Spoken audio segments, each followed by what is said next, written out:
Hey guys, thanks for tuning in. Be sure to like and subscribe this video for more content on any of your alternative football favorites. Now, on to the show.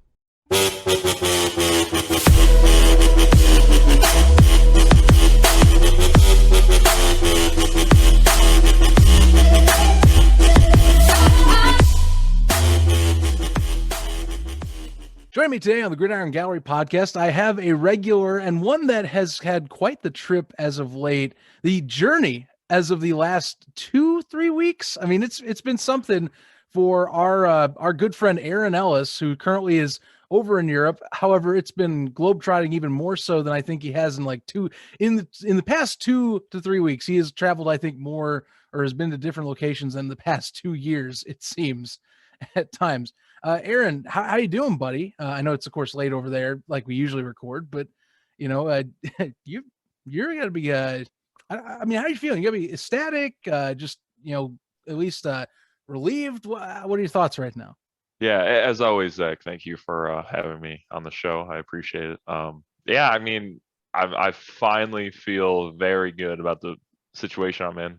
I was beyond excited for the opportunity, and then when the game happened this weekend, we unfortunately lost. But coming off the plane and then pretty much playing in the game right afterwards was an exciting challenge for me. It was something that me and my family talked about looking at it as a blessing. A chance to really push myself and test myself to my capabilities. Not knowing the playbook, not having any timing with the receivers, and seeing still what I can accomplish with the team. We did some good things. There were some things we definitely need to work on, but from an overall standpoint, I think I'm on pretty good pages with the offense and the coach, and I think we'll be able to build something special together. Right, and as of course jumping into this, I mean, you're in Stuttgart now. Just recently, we were gearing up for a season with you in Sollerod in Denmark. I'm just curious myself, how does this all transgress to where you're going from Sollerod to where last I understood before this past weekend, you were going to be playing in Finland as your next opportunity, thanks to actually a guest that was on here just a few weeks ago, Stan Bedwell, had helped you with that. Like, what are the details that at least Stuttgart's reaching out before you even get a chance to step on the field for in the Maple League? Yeah, it was kind of a crazy turn of events. Everything that happened in Sollerod. I was there since January, preparing with the team, working very hard. And then we go 2-0, and we beat the Towers in overtime. First time the Towers have lost a regular season game in 4 years, and I was feeling amazing. We really built and we accomplished what we were out to accomplish. And then the next day, right after beating the Towers, I'm being informed that I'm being released from the team. They decided they wanted to go with a Danish running back / quarterback to finish the season, which could just be internal disagreements, but and it was unfortunate at the time. I built a really close relationship with my teammates, and I was definitely a little heartbroken at that point, and I was very confused and down on myself, like, oh man, what now, right? And I wanted to find somewhere to play so I can at least play more of the rest of the season, and it was going to be difficult because most of the leagues were finished, or we're past the deadline for imports. But Stan got in contact with me and told me about the team in Finland that he was originally going to go play for until he got this coaching opportunity. And it's a smaller team in Finland, but I was like, man, I would just be thankful to go over and play some ball. That was it.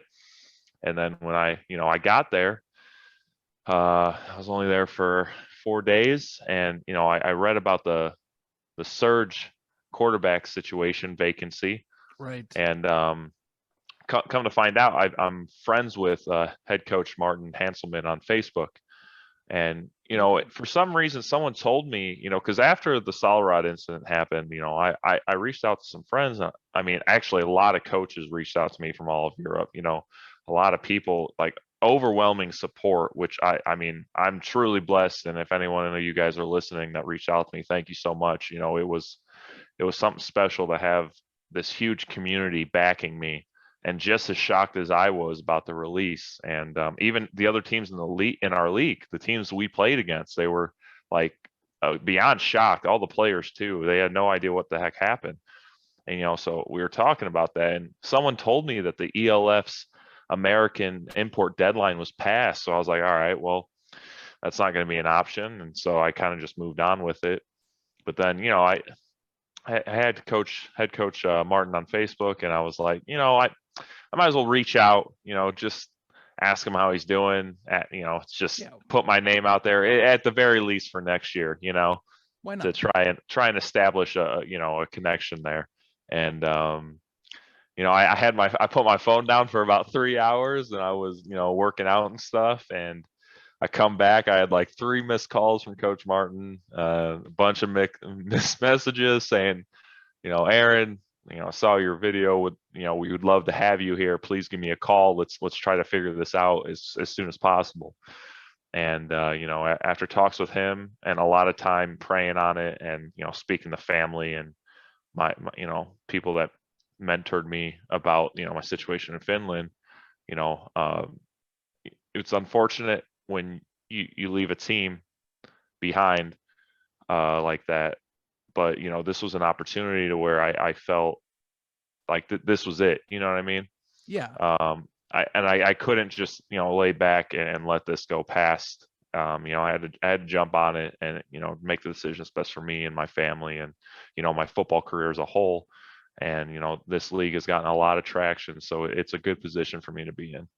Well, the amount of exposure you're getting, that's something that I will mention the first time I've had a chance to on here, that watching the first 3 weeks of this league, the broadcast quality has blown me and many others Yeah, away to the point where, you know, I mean, it feels like is close to the Americanized broadcast as you can.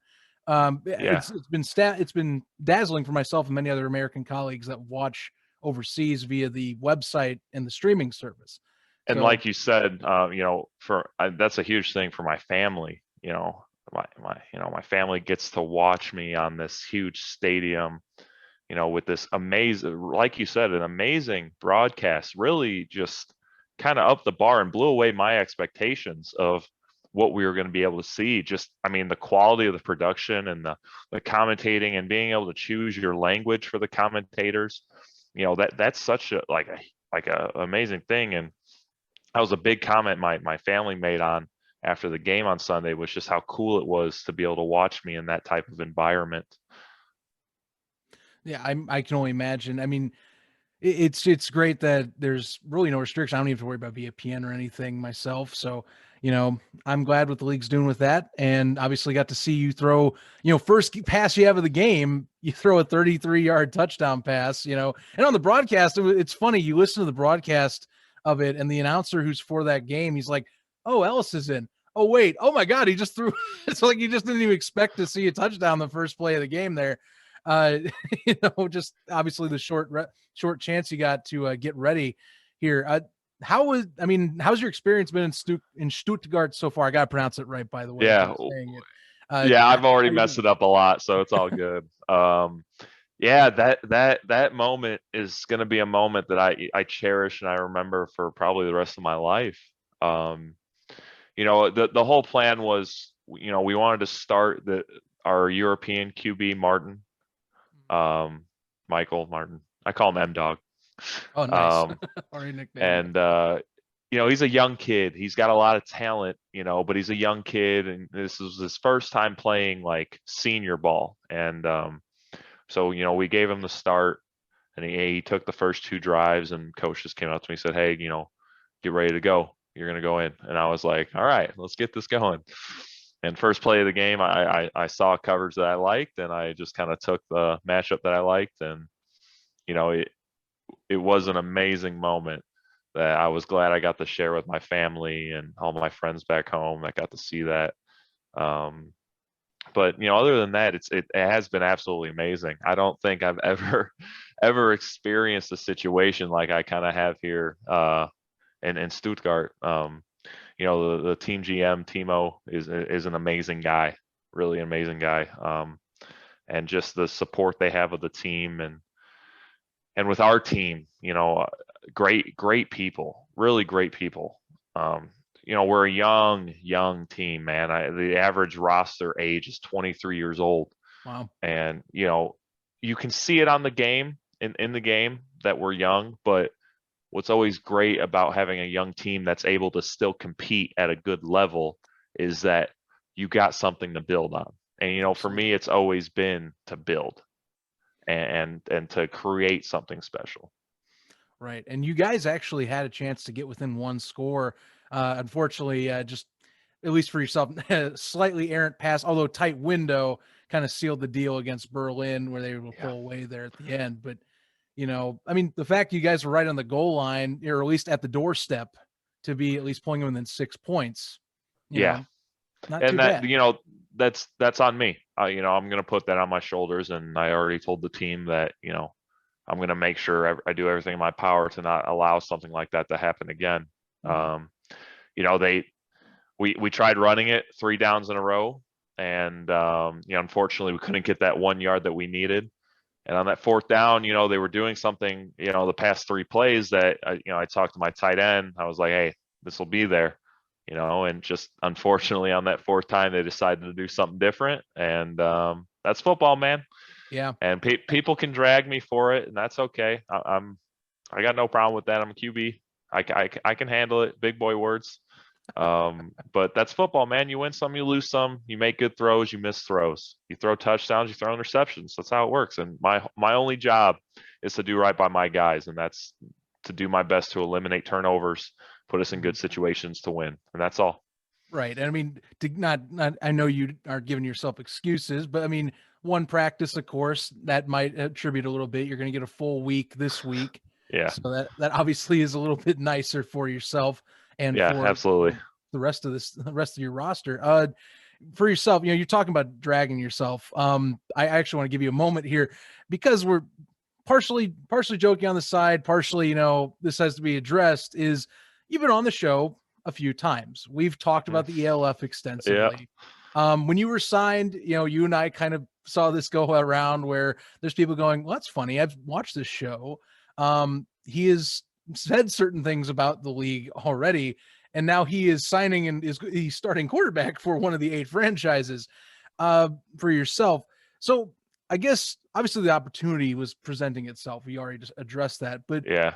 I mean, has for yourself things changed? I know you've had limited time with the LF, and even a few days after the game, you get to talk with more of the officials in person now, other than trying to get sources like we did a few episodes ago. I mean, what are you noticing yourself? I mean, what are you getting that you weren't getting beforehand that you're now getting, being on the floor in the organization now on one of the 8 franchises? Yeah, and I'm going to start by saying, and Zach, you of all people understood this too, but how people are on social media, they always take it to the next level, man. I mean, it was never we were a hater. I was never a hater. I wanted it to work. I Mhm. wanted these opportunities for a lot of these And we did guys say out that here in that both those deserve it. episodes. We And we did did say that. say that. And my whole thing was I just wanted to bring some questions that are always important to talk about, because these are people's lives. You know what I mean? Right. These are their jobs.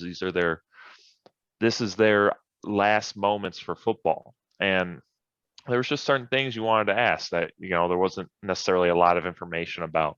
And a lot of what we did was speculating. Now that I'm being here, I'll tell you what, man, it has absolutely blown away my expectations. Um, because the videos we made were before any games even happened, before True. pretty much before training camps really started. Um, and I have been absolutely blown away, dude. Just the game day atmosphere. We play our first home game. Oh, not the team's first, but my first home game, Sunday against the Kings, and our stadium is pretty. It's pretty baller, and Yes. we can have up to 3,000 fans now, Yeah. per They opened COVID up regulations. 60% capacity. I just Yeah, saw as of this recording. and ticket sales are doing really good. And I was told from the last home game when there was only 750 people that it was loud, like crazy loud. So I'm excited to see how great it gets, with more fans in the stands. But just how practice is run, it's so professional. It makes me feel like I'm back in college with how things are set up, from drill to drill, from, team to special teams to team to Skelly to Indy, like all those things. It's Coach Martin is an amazing coach, and I have a lot of respect for him. He's kind of a little bit of a legend out here. So and I've read. yeah, and he's a great leader. So his things are structured very well, and we got 3 practices a week plus a conditioning practice plus meetings plus working out. So there's a lot of more expectations on what people are supposed to be doing, and everyone has to come to practice. There ain't no choices here, boys. I mean, everybody is being compensated in some way or another. So the expectation is you're at practice, and I'll tell you what, that's from a guy that's played in Europe for 3.5 years now. That is one of the most amazing parts of this, is forcing people to be at practice. Nice. Because you improve a lot, man, when you get 50 guys at practice every single practice, and it really is just next level, and I'm very thankful to be a part of it, and I'm very glad to see the success that it's having. The crazy social media presence, the amount of fans that have messaged me, wishing me luck, and we even have a whole fan club at the Surge, and it's filled with some good people who are very supportive and kind and caring. And for all the concerns that I had, I feel pretty satisfied that this league will be around for quite a bit. Right. And hey, they already have announced they're going to be in the UK next year. And and that's going to be exciting. That's going to be very exciting, because when you add more teams from around Europe, the competition, I think is very high quality out here. I only played, that was my first game, but from all around, you got talent from everywhere, and it's something special to see when it all comes together. And not a lot of games are lopsided. You got the 2-3 touchdown victories sometimes, but you haven't seen like a crazy blowout like you see in a lot of these European leagues. These 50-0 scores, and it's something good to see in the league. Yeah, the only one that actually stuck out to me was week 3 with Barcelona and Hamburg. But beyond that, I mean, they all the contests that I've noticed, at least, they at some point or another in play, it felt like that there was a shot at any moment that team could take over or come from behind. So at least it's good. And you had some great competition, of course, week 3, plenty more. I mean, obviously, you do have your established top dogs in, like, say, Frankfurt, Hamburg, Warsaw there with the Panthers. So, but everyone can win any given Sunday like a professional league. And as you're stressing, and this is what you're implying, at least I understand, is that it feels professional. The club aspect, or at least naming of it, doesn't seem to be there, because they're pushing professionalism. There is zero club mentality from management to coaches. There's a little bit of club mentality left by some players, not wanting to put in that extra work. However, it will be gone. Okay. And I think that's a big thing for football in Europe, because that's how guys improve, with the better coaching and the more coaching, you know what I mean? And I think, and like we said in the past interview, if this thing really takes off, it's going to be one of the best things that's happened for football in Europe. I no kidding. I cannot tell you how many people I've had with these shows that they've at least messaged myself or via the Gridiron Gallery account, and they'll go, "Man, I'm looking forward to it. It's kind of crazy how this is going." And just kind of like talking like expansion stuff and all that, which, by the way, to retouch on the UK, on the London expansion there in the UK, they better be the Monarchs if you're going to continue the World League of American Football, NFL Europe moniker. I better see a Crown logo next year when they go and add that 9th team. So I wouldn't be surprised if they did it. I think they like using those names, and it helps, especially with creating that fan base out here, because a lot, most of the pretty much every team in the league right now, when they have home games, they get a decent amount of people coming out to their games and I've been supporting them. impressed. Barcelona Yeah, has been one of the best atmospheres for games so far. And I'll tell you one thing, Warsaw, their stadium has one of the best backdrops I could ever imagine. Like on the broadcast, it's obviously older. You can tell it has age, but the way that the trees in the forest split with the tower in the middle where they place the camera, yeah, it's mesmerizing to me. yeah, It's like it's like they plopped a arena or at least a stadium in the forest. I yeah. love watching broadcasts there, and they also have great crowds too. At least the ones behind the camera that they can see. Like, people love their team there. It's nice and refreshing to see. Yeah. Very. Look, I got to ask you here. We talked one practice. How does one address one practice and just get the most out of it and say, well, if I'm going in, I'm going in. Here we go. Yeah, man. It was I've never had to do something like that in my life, even when I was a backup in college, and that whole year where I ended up going in the game and ending as the starter. I had practices, even getting 30% of the reps, I was still getting reps. I think the important part was, like, on Wednesday when we had all this figured out, the first thing Coach Martin did after sending me the contract was sending me the playbook. Mhm. And, I take great pride in myself in the work, putting in the work outside of the facility, outside of the field. So I understood what Coach Martin's scheme wanted to do, and I understood most of the X and O's. Now, the things that were confusing was, some of the pass game concepts, of course, and just learning the formations by personnel. Like, that was, for me, personnel and formations has always been like the hardest thing for me to learn. Run game has always been easy. Pass Okay. game is normally pretty easy too, but then like the formations and how that changes things has always been kind of a struggle. But so everything was good to go. I flew in Thursday night. I was able to get to the last 30 minutes of that practice just to meet the team and Okay. introduce myself. And, I got to watch a little bit how practice went. And then that Friday practice, it was understood that I was QB2 for that game, until something happened, Sure. And so I split reps with M Dog. M-Dog. And I think the most important thing for me at that practice was just always asking questions. Every play, didn't matter, who was in, but 7-on-7 team, I was always just asking the questions, talking to the receivers. Now, the hardest thing was we had no indie time. I didn't get to throw routes on air with the guys, so there was timing issues, and you Mm, can kind of see that if you watch the game. yeah. Whether the ball would be just a step outside, a couple yards away, like, and those are things that you just work on with the reason why the NFL QBs and receivers are so good is because how long they get to work together. And it's a challenge we're going to have to overcome. Is, even though I'm here for this week of practice, Rome wasn't built in the night. You know what I mean? Like, True. it's we're still going to have to battle and figure some of this stuff out on game day as well.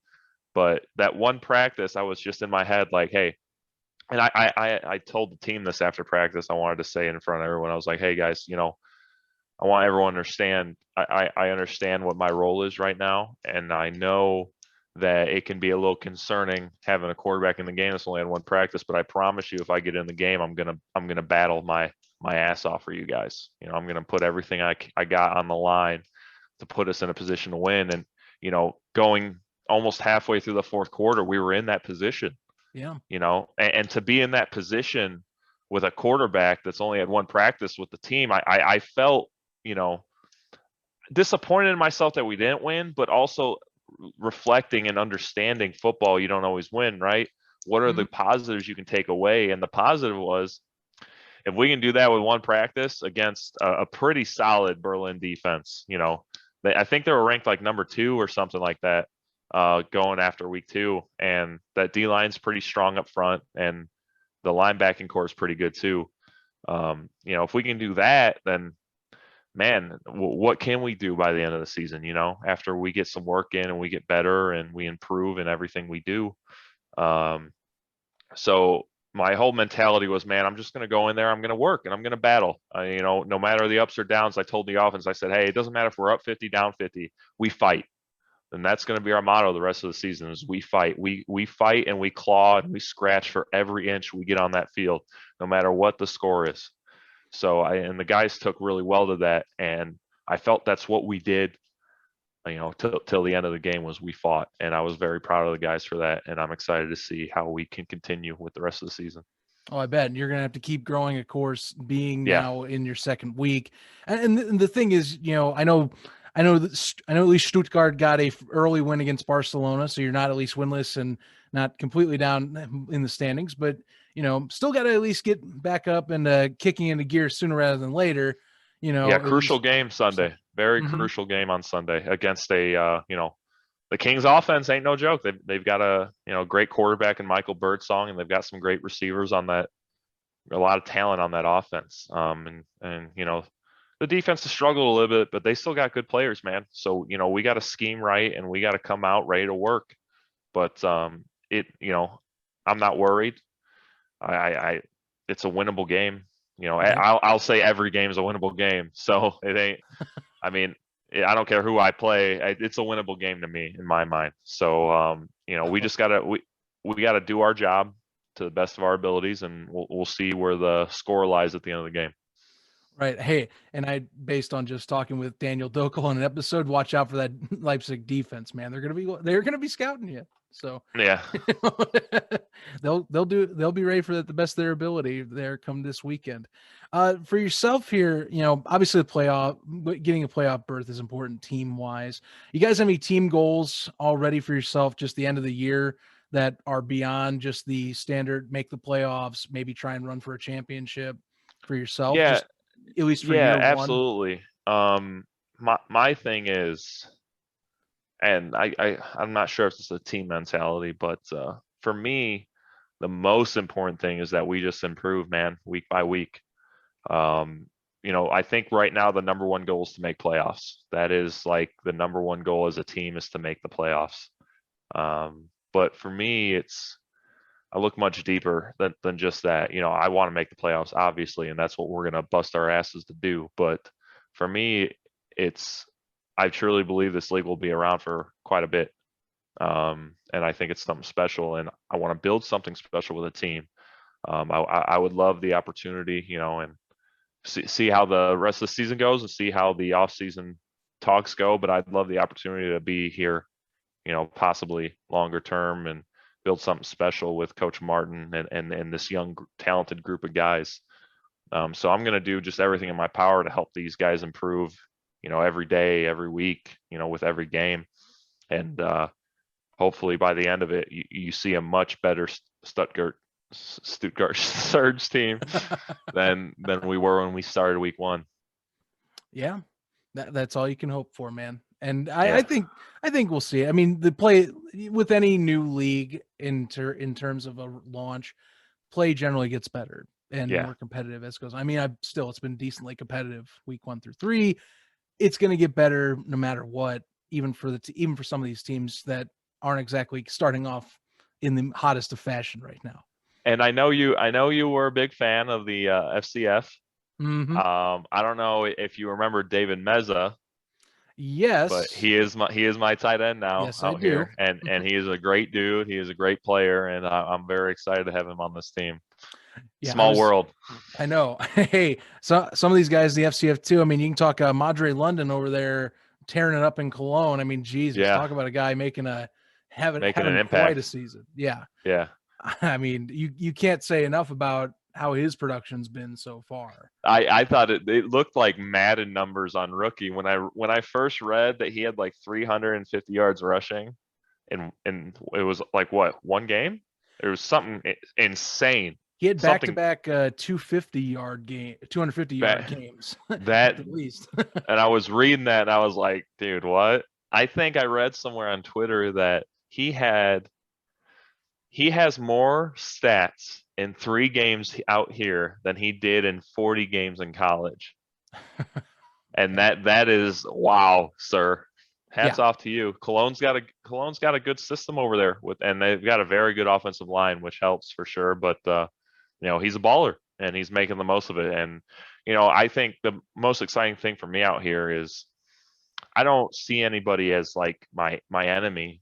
I see everybody in this league, we're living something special. And I have a lot of respect for everybody in this league. And I love seeing everyone succeed, and obviously I want us to succeed more, but uh Lay, laying the foundation. That's what's yeah, going on right now. laying the foundation. So when a player like him worked hard through the FCF comes out here and just balls, it really is great to see. And I when we play Cologne, I'll make sure I talk to him after the game and wish him his best.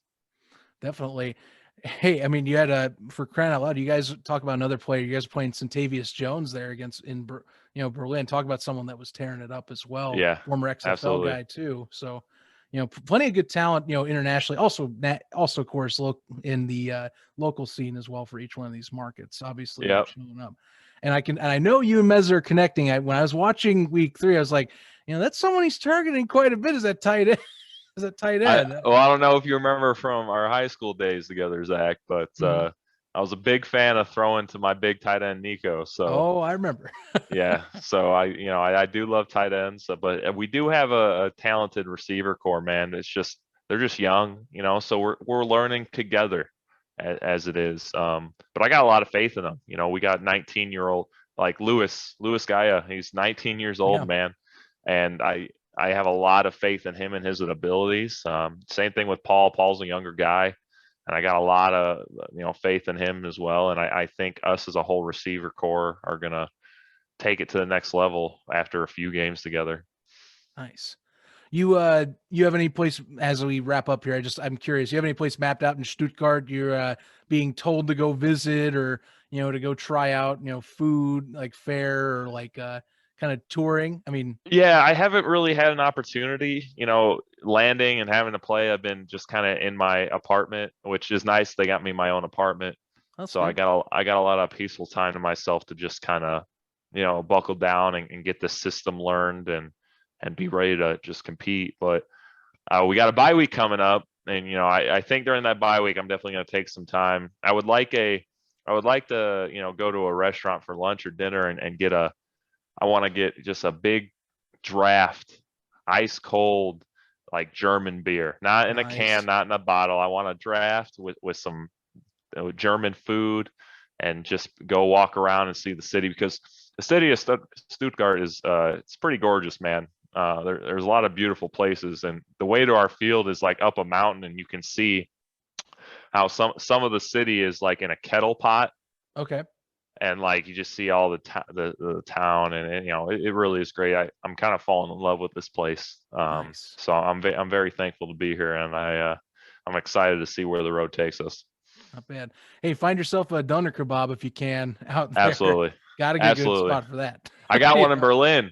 When we went to Berlin, we were there and we walked around the city of Berlin, Berlin's beautiful too, man. Oh And yes. I got two doner kebabs with my tight end. We went out and we got some food before bed, and we had to get the kebab. It's good stuff, man. It's good Yeah. stuff. Well, Aaron, before I let you go here, you got anything you want to say to the folks back home? Like I said, like at the beginning, we were talking. It's been a wild ride the last few weeks. So I mean, obviously, people have been like myself and others have been asking, just kind of checking up on you. Yeah, So absolutely. I just, first I want to say to my family and my friends, thank you guys so much for the support over the past 2 weeks. It's been, overwhelming at times how many people were just, checking up on me and reaching out with everything that was going on. And I mean it from the bottom of my heart, man. It really helped me through the situation I was going through and helped me get to this position that I'm at by staying positive and, just doing what I've always done, and that's work. Just work and fight. That's it. And truly, truly thankful to have all of you in my life. And then, second thing I want to shout out to is, all the Surge fans for your amazing and warm welcome. I'm thankful to be your guys' QB, and I'm very excited to lead this team, and I hope we can make you guys proud for the rest of the season. Fans want to follow their QB. Where can we follow you, Aaron? Oh God. Not to I'm pretty dump that sure. on you. I'm pretty sure on Instagram it is A Ellis _15. Follow me on Instagram. Twitter handle is, you did put me on the spot, QAAE14. Give me a follow on Twitter as well. I'm very interactive with the fans. You know, anyone that wants to write me, reach out. You know, I love interacting with you guys. It's been a lot of fun, from the Discord chats to the, you know, all the Instagram messages I'm receiving from fans. You know, it really has been something special. So I want to be a part of the community, and I want to help build this with you guys. So go ahead and reach out, and make sure you tune into our game Sunday. And if you're in Stuttgart, listen to this. There's still some tickets on sale, so come on out and support us. It's going to be a great one. You're the man. Go get support your Stuttgart Surge this coming weekend here if you're listening to the show, or even if it's past the weekend we're talking right now, just go support the team. I mean, yeah, absolutely. ELF has been a pleasant surprise. And this is, again, to reiterate, this is the first podcast to be able to kind of like say like, hey, I've been pleasantly surprised at the entire thing. Yeah, go and support the league. Check out, and especially if you're a Stuttgart Surge fan, go check out the league and give Aaron a follow on social. He's probably going to appreciate that. You know, want to get more involved with the community there while he's enjoying the beautiful views and, of course, the excellent quality football that's coming around. Aaron, thank you very much for joining me. You know, good to hear from you. I've been looking forward to getting in touch with you, at least on where you're going right now. And yeah, it's quite a pleasant surprise last week to kind of get those direct messages about this. So, yeah. Thanks, Zach. I appreciate that, buddy. Thank you. The Gridiron Gallery podcast. New episodes every Friday on your favorite podcast platforms, YouTube, and premiering first, as always, at 11 a.m. Eastern, 8 a.m. Pacific, only on unhingedsn.com.